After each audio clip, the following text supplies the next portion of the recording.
Hadirin wal hadirat yang dirahmati oleh Allah Subhanahu wa taala. Zaman sekarang banyak orang yang malu bila kita mengajak orang itu ke masjid, ngajak orang itu sholat, ngajak orang itu puasa, ngajak orang itu ke majelis. Banyak orang yang kada hakun ngajak orang lain kepada Islam, tapi mereka di sisi lain membiarkan atau ngajak kepada perbuatan mungkar. Waliyadzubillah, tsumma liyadzubillah. Ini adalah tanda-tanda musibah dari Allah Subhanahu wa taala. Sebagaimana yang diriwayatkan dalam hadis Nabi Muhammad sallallahu alaihi wasallam, yang diriwayatkan oleh sahabat Hudzaifah, bahwasanya Nabi Muhammad SAW bersabda dalam hadisnya, walladzi nafsi biyadihi la ta'murunna bil ma'ruf wa la tanhauna 'anil munkar aw la yushikanna Allah ay yab'atha 'alaikum 'adzaban min 'indihi thumma la tad'unnahu fala yustajabu lakum. Kata Nabi Muhammad SAW, beliau dalam sabdanya menegaskan kepada kita agar selalu ngajak orang kepada Islam, kepada syariat Islam. Bahkan Nabi menekankan itu untuk mengajak orang berbuat ma'ruf, berbuat kebaikan, juga mengajak orang menghindari daripada perbuatan mungkar, menjauh daripada perbuatan mungkar. Bukan sekedar kitanya yang menghindar daripada perbuatan mungkar, tapi ngajak. Ini perhatikan ya hadis Nabi ini, ngajak, menyuruh, menyarankan, bukan malah menyarankan perbuatan mungkar, bukan malah memberi jalan orang berbuat maksiat. Mencegah, memberitahu jangan maksiat, bukan malah silakan berbuatan maksiat, tidak apa-apa. Atau bahkan kita diem saja, biar aja penting kita. Ini perintah Nabi, kata Nabi menyuruh. Sampai-sampai Nabi SAW memerintahkan, khawatir bila tidak ada ajakan perbuatan ma'ruf, larangan daripada perbuatan mungkar, ayyab'atha 'alaikum adzaban min indih. Khawatirnya apa? Kalau tidak ada orang yang sedang mengingatkan, memberitahu, kalian jangan maksiat, ayo ke masjid, ayo ke syariat Islam, ayo berbuat baik. Kalau sudah tidak ada lagi orang yang hakun mengajak kita yang demikian, memperingatkan kita yang demikian, khawatirnya Allah menurunkan azab atas kalian. Kalau sudah Allah menurunkan azab, kemudian tsumma la tud'annahu lam yustajabu lakum, kalian baru ngajak, nggak bisa. Nah, artinya bila ada ulama, bila ada para ustadz, bila ada dai mengingatkan kita untuk berbuat baik, mengajak kita dalam perbuatan baik, menyuruh kita berbuat ma'ruf, mereka menyuruh kita agar menjauh daripada maksiat, melarang dari perbuatan maksiat dengan cara apapun, cara yang berbeda-beda dari mereka, maka bersyukurlah kepada mereka lamun masih ada yang mengingatkan kita. Karena kalau sudah tidak ada lagi yang mengingatkan kita, azab Allah turun. Ada suatu hari beberapa tahun yang lalu, Allah yarham rahmatal abrar Al-Habib Tahir Al-Kaf, beliau itu dalam sebuah ceramahnya membawa sebuah hadis dengan suara yang menggebu-gebu. Beliau berkata di saat hallnya Al-Imam Al-Qutub Al-Habib Abu Bakar Ahmad Segaf, tempatnya saat itu waktu ziarah di Masjid Jami Gresik.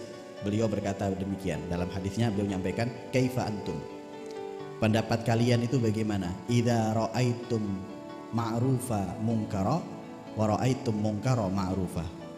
Bagaimana pandangan kalian akan ada masanya perbuatan ma'ruf itu dianggap perbuatan jelek, perbuatan kebaikan itu dianggap perbuatan jelek, dan perbuatan jelek dianggap perbuatan baik, biasa saja. Ya apa keadaan kita? Lamun sudah melihat perbuatan baik dianggap perbuatan yang jelek. Ada orang naik podium mengingatkan kita untuk berbuat kebaikan, jangan maksiat, hati-hati, hati-hati, karena sebab suaranya yang gebu-gebu lalu dianggapnya kasar. Hati kita aja nggak nerima. Hati kita aja tidak nerima. Kalau kita baca Quran dengan bacaan yang luar biasa saja, namun hati kita sadar, kita juga merasa tertusuk dan terpukul dengan apa yang difirmankan oleh Allah Subhanahu wa taala. Perbuatan ma'ruf dianggap perbuatan mungkar, perbuatan mungkar dianggap perbuatan ma'ruf. Perbuatan paling tidak, paling kada sesadar-sadarnya orang dianggap perbuatan asa sudah kada apa-apa. Contoh desa Bahajatan Agustusan lomba lelakian disuruh jadi bebinian pakai daster, ada ndak?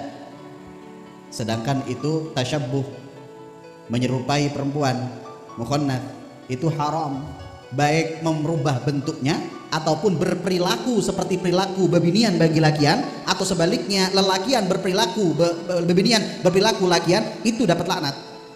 Tapi dianggapnya apa? Rame, ya enggak? Nah kalau ada orang ingatkan kayak ulun ini, kayak diketujui, enggak apa.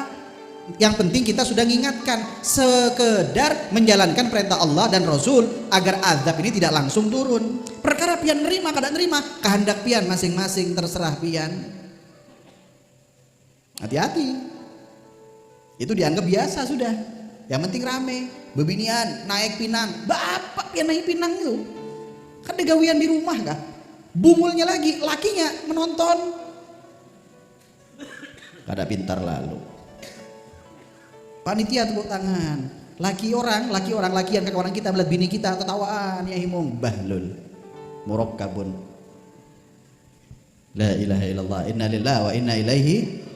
Dianggapnya biasa. Contoh kan Agustus itu kan memperingati kemerdekaan Indonesia. Memang kita disuruh senang sama Allah. Dengan karunia Allah kita disuruh senang. Ya tidak apa-apa, kasih lomba-lomba, tapi yang wajar-wajar saja. Jangan sampai ada pelanggaran syariat. Agustusan ngundang artis borkesan, manggung. Dianggapnya apa? Apa-apa, ini pesta rakyat. Kasiannya para pahlawan yang mati jihad membela negara dan agama. Ditahlili kada, didoakan kada. Diselamati lawan bebinian nang begoyang-goyang, lelakiannya umpat juga menyumbang selagu demi lagu. Ada ndak kayak gitu? Dianggapnya apa? Biasa. Kawinan baorgenan dianggapnya apa? Biasa. Ini zamannya sudah tiba. Kalau kada ada orang yang hakun mengingatakan, maka ujar Nabi SAW, la yushikanallah ayyab'atha alaikum adzaba. Khawatirnya Allah turunkan azab. Jangan dianggap biasa. Ini bukan hal yang biasa. Inna lillahi wa inna ilaihi raji'un. Mudah kita semua diberi hidayah oleh Allah. Amin ya rabbal alamin.